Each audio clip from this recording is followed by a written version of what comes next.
I think if we had people today, our churches, who claim to be Christians, if they would abstain from the things of the world and live that kind of a life, it would influence the younger Christians to do so. But today, when they let down and drink and smoke and carry on and still try to hold their confession as Christianity, that puts a bad stumbling block in other people's way. And it makes it very hard. Remember, the Bible said you are living, written epistles, read of all men. Now, many people won't read the Bible, but God has made you a living representative. You are a walking letter, should be a walking Bible. Christ in you. You should be the walking Word of God.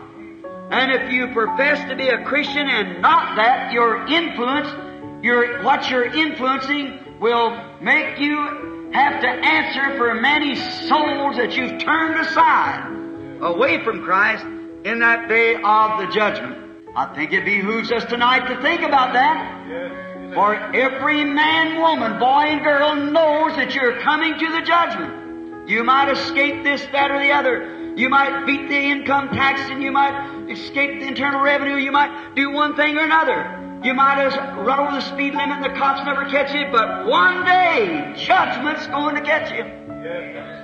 That's certain. We know that man must die, and after that the judgment. Death's not a hard thing. It's a judgment after death. That's the bad part. And there, what you've done on life and how you've influenced others, you'll have to answer for it at that day. How much more ought we to set aside every weight and the sin that's easily beset us, that we might run with patience this race that's set before us, looking not to the creed, to the denomination, to some other person, but to Jesus Christ, who is the author and finisher of our faith. Amen. How we should think them things, friends, sternly and reverently as we see this day approaching, and knowing that any time your life's pages, the book may be closed tonight, and tomorrow will be too late for you to do it.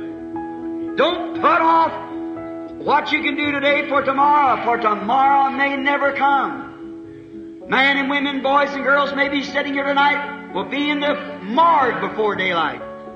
It's true, and then your book is closed and you'll never have another chance. This may be the last chance that you'll ever have. Think of it seriously.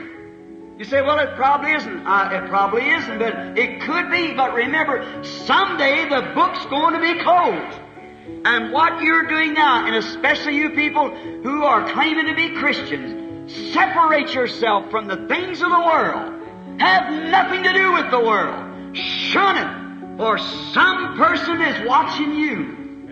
Somebody is watching you. And you're going to not only send yourself there, but going to take them to the bad place, and you're going to have to answer for your influence.